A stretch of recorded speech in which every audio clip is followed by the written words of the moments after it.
નમસ્તે વિદ્યાર્થી મિત્રો, ધોરણ 10 ગણિત આવતા મહિને તમારી પ્રથમ પરીક્ષા આવશે.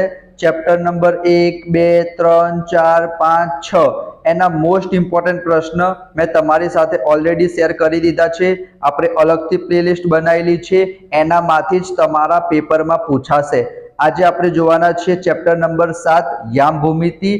એના 4 થી 5 દાખલા જોઈશું. તમારા પ્રથમ પરીક્ષાના પેપરમાં આ જ પ્રશ્ન પૂછાશે.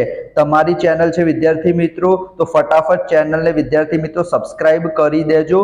અહીંયા વિદ્યાર્થી મિત્રો તમે સ્ક્રીનશોટ લેતા રહેજો. હું તમને કહું છું વિદ્યાર્થી મિત્રો, જે તમારું 7.1 છે એમાં તમને ખબર જ છે વિદ્યાર્થી મિત્રો, 7.1 માં શું આવવાનું છે? અંતરસૂત્ર. તો એના વિદ્યાર્થી મિત્રો છેલ્લા 4 દાખલા તમે કરી દેજો. છેલ્લા 4 દાખલામાંથી એક દાખલો તમારી પરીક્ષામાં 100% પૂછાશે. 7મા નંબરનો, 8મા નંબરનો, 9મા નંબરનો અને 10મા નંબરનો. આ 4 દાખલામાંથી એક દાખલો 2 માર્ક્સમાં પણ પૂછાઈ શકે છે અને 3 માર્ક્સમાં પણ પૂછાઈ શકે છે. તો 7.1 ના છેલ્લા 4 દાખલા તમે બહુ જ સરસ રીતના મોઢે કરી દેજો. બરાબર? ચલો, એના સિવાય બીજા કયા દાખલા તમારી પરીક્ષામાં પૂછાઈ શકે છે એ હું તમને કહી દઉં. તમારા માટે સ્પેશિયલી મોસ્ટ ઇમ્પોર્ટન્ટ મેં સિલેક્ટ કર્યા છે. તમને ખબર જ છે કે અંતર શોધવું હોય તો આપણે શું વાપરવું પડે? અંતરસૂત્ર વાપરવું પડે. આ અંતરસૂત્ર તમને ખબર જ છે. વર્ગમૂળમાં શું લખવાનું?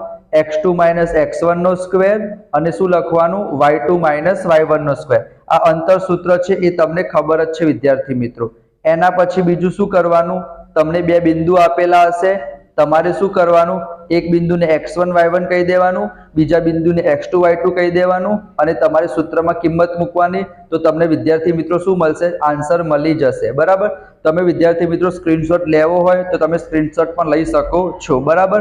અહીંયા તમે જોઈ શકો છો કે વર્ગમૂળમાં 32 લખેલા છે, એની જગ્યાએ તમારે 4√2 લખવાના. કઈ રીતના આયા એ પણ મેં તમને અહીંયા સરસ રીતના એક્સપ્લેન કરેલું છે. ડાયરેક્ટ ફાવે તો તમે ડાયરેક્ટ પણ લખી શકો છો અને અહીંયા સુધી લખશો તો પણ વિદ્યાર્થી મિત્રો તમને માર્ક્સ એ લોકો પૂરેપૂરા આપી દેશે. તો બરાબર, તમને બે બિંદુ આપેલા હોય અને અંતરસૂત્રની મદદથી અંતર તમે શોધી શકો છો. સ્વાધ્યાયનો જે દાખલો છે વિદ્યાર્થી મિત્રો, આ પણ સારો દાખલો છે, તમારી પરીક્ષામાં પૂછાઈ શકે છે. બરાબર? બે બિંદુ આપેલા હોય અને અંતરસૂત્રની મદદથી અંતર શોધવાનું કે. એના સિવાય આ ત્રીજા નંબરનો દાખલો સારો દાખલો છે, તમારી પરીક્ષામાં પૂછવાના સૌથી વધારે ચાન્સીસ છે વિદ્યાર્થી મિત્રો. સ્ક્રીનશોટ લઈ લેજો. તમને બે બિંદુ આપેલા હશે, જેમ કે અહીંયા A અને B બિંદુ આપેલું છે. તમને કીધું હશે સમાન અંતરે આવેલું. અહીંયા એ લોકો y અક્ષ પરનું પૂછી શકે છે અથવા તો x અક્ષ પરનું. y અક્ષ પરનું પૂછે તો 0y લખી દેવાનું. x અક્ષ પરનું પૂછશે તો આપણે x0 લખીશું. આપણને ખબર જ છે y અક્ષ ઉપર બિંદુ હોય તો x એમ 0 હોય અને x અક્ષ ઉપર બિંદુ હશે તો y એમ 0 હશે. બરાબર? એક સમાન વાળું કે તો તમારે શું કરવાનું વિદ્યાર્થી મિત્રો? આ પ્રમાણે આ જે P બિંદુ તમને દેખાય છે ને, એ P થી લઈને A સુધીનું અંતર અને P થી લઈને B સુધીનું અંતર સરખું છે. તો PA બરાબર PB લખી દેવાનું, બંને બાજુ વર્ગ કરી દેવાનું. કેમ? કારણ કે આપણને ખબર છે કે આ જે વર્ગમૂળ હશે ને વિદ્યાર્થી મિત્રો, એને દૂર કરવા માટે બંને બાજુ વર્ગ કરી દેવાનો. અને એના પછી તમે એનું સરસ મજાનું સાદુરૂપ જોઈ શકો છો વિદ્યાર્થી મિત્રો, તમને આવડી જશે. સ્ક્રીનશોટ લઈ લેજો વિદ્યાર્થી મિત્રો. તમારી ચોપડીનો જે દાખલો છે સ્વાધ્યાયનો ઉદાહરણનો, એનામાંથી જ પૂછાશે. રકમ પણ એ લોકો 90% ચેન્જ નહીં કરે વિદ્યાર્થી મિત્રો. તો અહીંયા તમે જોઈ શકો છો, સરસ મજાનો દાખલો છે. એના પછી બીજો મોસ્ટ ઇમ્પોર્ટન્ટ દાખલો તમને અંતર આપેલું હશે. શું કીધું હશે વિદ્યાર્થી મિત્રો? તમને બે બિંદુ તો આપેલા જ હશે, બે બિંદુની સાથે શું આપેલું છે? અંતર આપેલું હશે અને તમને એક કિંમત શોધવાની કહેશે. તો એમાં પણ વિદ્યાર્થી મિત્રો તમારે કોપી પેસ્ટ જ કરવાનું છે. આપણને સૂત્ર ખબર જ છે તો સૂત્ર લખી દેવાનું.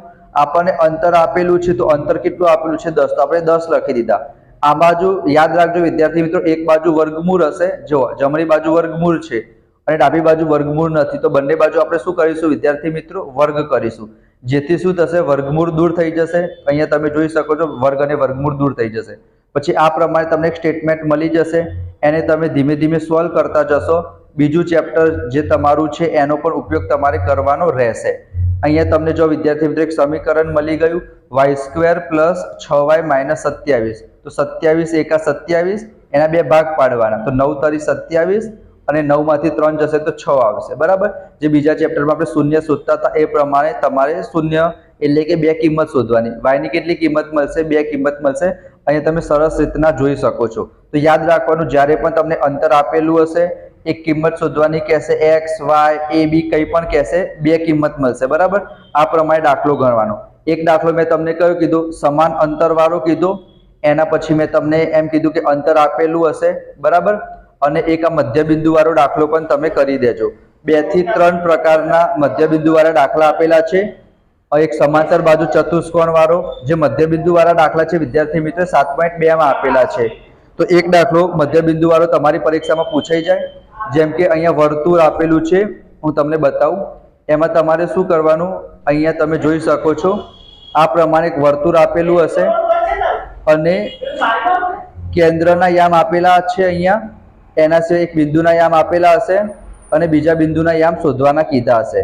તમારે મધ્યબિંદુ વાળું સૂત્ર વાપરવાનું, એક્સ અને વાય એમ સરખાઈ દેવાના, તો તમને કિંમત મળી જશે. આ તો બહુ સહેલું છે વિદ્યાર્થી મિત્રો, તમને આવડી જશે. તમે પ્રેઝન્ટેશન જોઈ લો કઈ રીતના લખવાનું, બરાબર. અને એના પછી સમાંતર બાજુ ચતુષ્કોણ વાળો દાખલો છે, એમાં પણ વિદ્યાર્થી મિત્રો આપણે મધ્યબિંદુ વાળું સૂત્ર વાપરવાનું છે. સમાંતર બાજુ ચતુષ્કોણમાં શું હોય, જેમ કે આ બે વિકર્ણ હોય તો આ બે વિકર્ણના જે મધ્યબિંદુના યામ શું હશે, સરખા હશે. તો અહીંયા પણ વિદ્યાર્થી મિત્રો આપણે શું વાપરવાનું છે, મધ્યબિંદુનું સૂત્ર વાપરીશું અને આપણને આન્સર વિદ્યાર્થી મિત્રો મળી રહેશે, બરાબર. તો એક આ મધ્યબિંદુ વાળો દાખલો તમે જોઈ લેજો. સમાંતર બાજુ ચતુષ્કોણ વાળો એક દાખલો છે મધ્યબિંદુનો અને વર્તુળના કેન્દ્ર વાળો દાખલો છે. એના સિવાય અંતર તમને આપેલું હોય અને વાયની કિંમત શોધવાની કે, એના સિવાય એક્સ અક્ષ પરનું બિંદુ, વાય અક્ષ પરનું બિંદુ શોધવાનું કે, અને એક નોર્મલી છે અંતર સૂત્ર વાળો, બરાબર. તો 7મા ચેપ્ટરમાંથી વિભાગ બી માં આ દાખલા મોસ્ટ ઇમ્પોર્ટન્ટ છે, જે તમારી પરીક્ષામાં પૂછવાના સૌથી વધારે ચાન્સીસ છે. એના સિવાય બીજા બધા વિભાગના વિડીયો પણ મૂકી દીધા છે, તમે જોઈ લેજો. વિજ્ઞાન છે, સામાજિક વિજ્ઞાન છે, એની પણ આપણે અલગથી પ્લેલિસ્ટ બનાવેલી છે.